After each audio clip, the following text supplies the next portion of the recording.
ఆలోచిస్తున్నావు? ఏ ఏంటిది? నా ఇష్టం.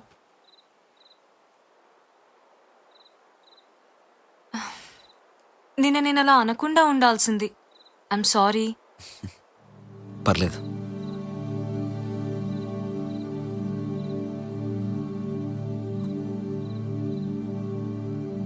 నువ్వు వెళ్ళి చైత్ర. ఒక్క ముద్దు పెట్టుకోవచ్చు.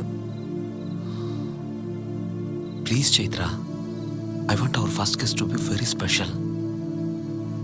అప్పుడప్పుడు రూల్స్ బ్రేక్ చేయాలి మిస్టర్ పర్ఫెక్ట్. అయితే ఈ టైంలో కాఫీ తాగుదామా? వస్తాడా జోక్?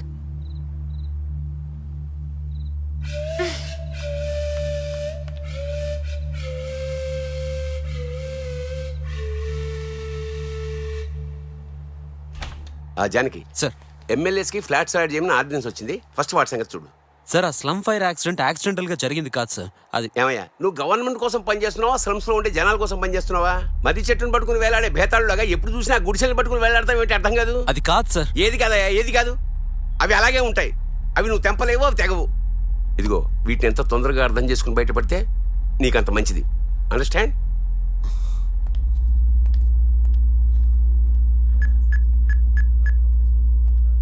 కాశీ, చాలా హ్యాపీగా ఉంది. కాశీ గారు, ఓ ఏంటంటే ఉన్నటువంటి పార్టీ అరేంజ్ చేశారు. Any special occasion? అవునండి, 20 సంవత్సరాలుగా ఉద్యోగం చేస్తున్నా. ఓ 3 బెడ్రూమ్ ఫ్లాట్, చిన్న సైజు కారు తప్ప ఏమీ సంపాదించలేకపోయాను. మా ఫ్యామిలీ దశ తిరిగే రోజు వచ్చింది. Very good sir. You please carry on.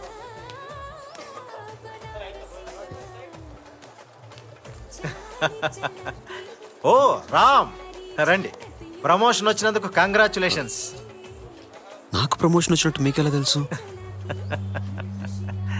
ఏంటో రామ్, మీ మీద నాకు గౌరవం విపరీతంగా పెరిగిపోతుంది. మీ సిన్సియారిటీ గురించి విన్నాక మీరు నాకు అల్లుడు అవబోతున్నందుకు చాలా గర్వంగా ఉంది. కానీ కొంచెం భయం వేస్తుంది. ఎంతైనా మనం మిడిల్ క్లాస్ కదా, కొంచెం పట్టు విడుపులు ఉండాలి. ఎదుటి వాళ్ళ బలం అంచనా వేయకుండా కయ్యానికి కాలు దువ్వకూడదు. కొంచెం అర్థమయ్యేలా చెప్తారా? మీరు ఆ స్లమ్ ఫైర్ యాక్సిడెంట్ గురించి కొంచెం ఓవర్ ఇంట్రెస్ట్ తీసుకుంటున్నారనిపిస్తుంది. మనకు సంబంధం లేని విషయాల్లో మనం ఎందుకు తలదొరచడం? రోజు ఆఫీసుకి వెళ్ళామా, 1వ తారీఖు జీతం తీసుకున్నామా, అలాగే పెద్దవాళ్ళు మన మీద అభిమానం ఇచ్చే గిఫ్ట్లు తీసుకున్నామా అన్నట్లు టెన్షన్ ఫ్రీ లైఫ్ గడిపేయాలి. ఆఫీస్ విషయాలు బయట డిస్కస్ చేయడం నాకు ఇష్టం ఉండదు. ఈ పార్టీ ఎందుకో, నన్ను ఎందుకు పిలిచారో నాకు ఇప్పుడు అర్థమవుతుంది. ఈ విషయాన్ని ఇంతటితో వదిలేయండి ప్లీజ్. నమస్తే చైత్ర, ఒకసారి నువ్వైనా చెప్పమ్మా రామ్కి. చిన్న ఫేవర్ అడిగితే చేయను అంటున్నాడు. నాన్న అడిగిన ఫేవర్ చేయొచ్చు కదా. ఆయన ఏం అడిగారో తెలుసా? తెలుసుకోవాల్సిన అవసరం నాకు లేదు. నువ్వది చేయాల్సిందే. Just shut up Chaitra. మీ నానే కాదు, ఎవరు అడిగినా నేను ఆ పని చేయను. నేను అడిగింది మీకోసమే, మీ భవిష్యత్తు కోసం. నీకిష్టం లేకపోయినంత మాత్రాన నా కూతురు కష్టం నేను చూడలేదు. అన్నెసెసరీగా సీన్ క్రియేట్ చేయొద్దు అంకుల్ ప్లీజ్. సీన్ క్రియేట్ చేస్తుంది నువ్వే. ఆయన మన మంచి కోసమే అంటుంటే నేను చెప్పేది ఒకసారి వింటావా? వినడానికి ఏమీ లేదు రామ్. నాన్న చెప్పింది చెయ్యి, లేదంటే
నా కూతురు కళ్ళల్లో కన్నీళ్ళు ఎప్పుడూ చూడలేదు.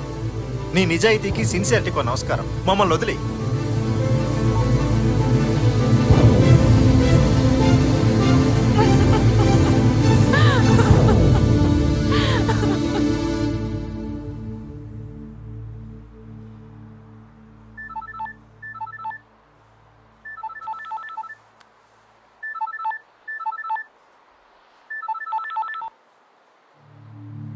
ఎక్కడయ్యా?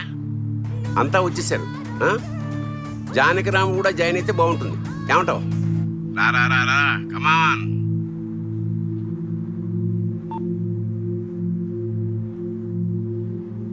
ప్రియా, శ్యామలమ్మకు తోడుగా ఉంటావా?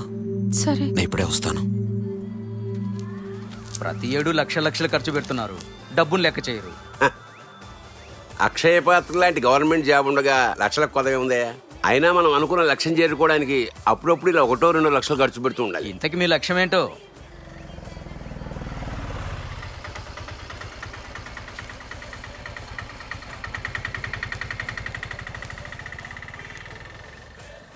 జానకి రావయ్యా.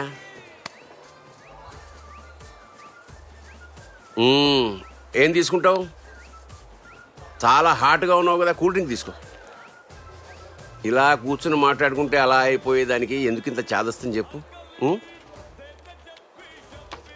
జీవితం అన్నాక పట్టు విడుపు ఉండాలి, నీకు మాత్రం తెలీదా? అనవసరమైన విషయాలు తలకెక్కించుకుని అవసరమైన విషయాలు కాలుతో తన్నేకేయ. ఏది అవసరం ఏది అనవసరం అసలు ఏం మాట్లాడుతున్నారు సార్ మీరు? మీది కాని ప్రపంచంలో మీరు బాగా కూరుకుపోతున్నారు సార్. మీరిస్తున్న ఈ పార్టీ, తాగుతున్న మందు, ఈ తిండి బయట ఉంది కదా సార్. రేపో మాపో మీరు దర్జాగా తిరగబోయే ఆ చెర్రీ రెడ్ కలర్ కార్, ఆ ఎరుపు రంగులో మీకేం కనిపిస్తుందో నాకు తెలియదు, కానీ నాకు మాత్రం మీ వల్ల, కేవలం మీలాంటి వాళ్ళ వల్ల నాశనం అయిపోతున్న చాలా మంది జనాల రక్తం కనిపిస్తోంది సార్. మీ మీద నాకు చాలా గౌరవం ఉంది సార్, కానీ మీరు నన్ను మార్చి ఇందులో దింపడానికి మీరెంత దిగజారుతున్నారో చూశాక ఒక్కసారి గుర్తు తెచ్చుకోండి సార్. మొట్టమొదటిసారి మీరు ఉద్యోగానికి వెళ్తున్నప్పుడు మీ అమ్మో నాన్న అనుంటారు, మంచి పేరు తెచ్చుకోరా అని.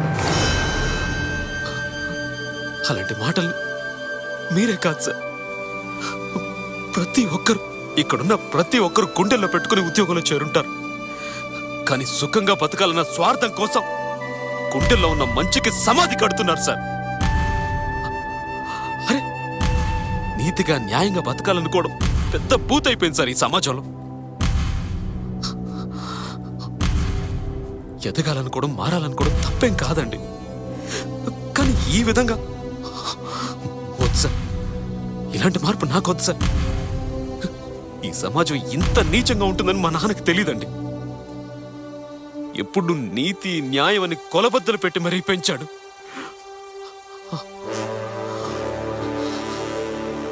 మీరన్నట్టు నా చుట్టూ లక్షల మంది రావణాసురులు ఉండొచ్చు, కానీ నేను మాత్రం న్యాయం ధర్మం కోసం జానకిలాగా అగ్ని ప్రవేశాలు చేస్తూనే ఉంటాను. నా ప్రాణం పోయినా సరే.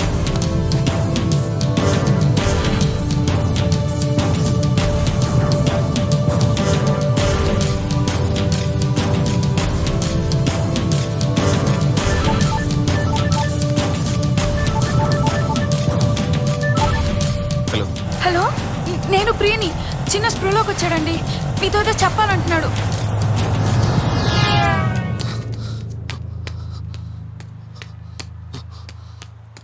త్వరగా రండి. అన్నా, చిన్న ఆ మెమొరీ కార్డ్ చెప్పు చెప్పు చిన్న.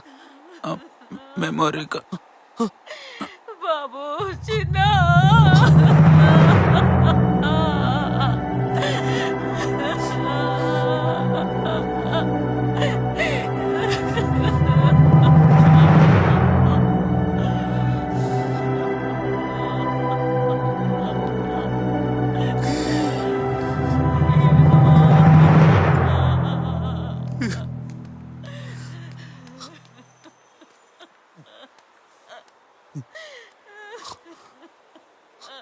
ఉన్న ఒకే ఒక్క ఆధారం చిన్న. తను కూడా ఆధారం ఉన్నా ఏం చేయగలం?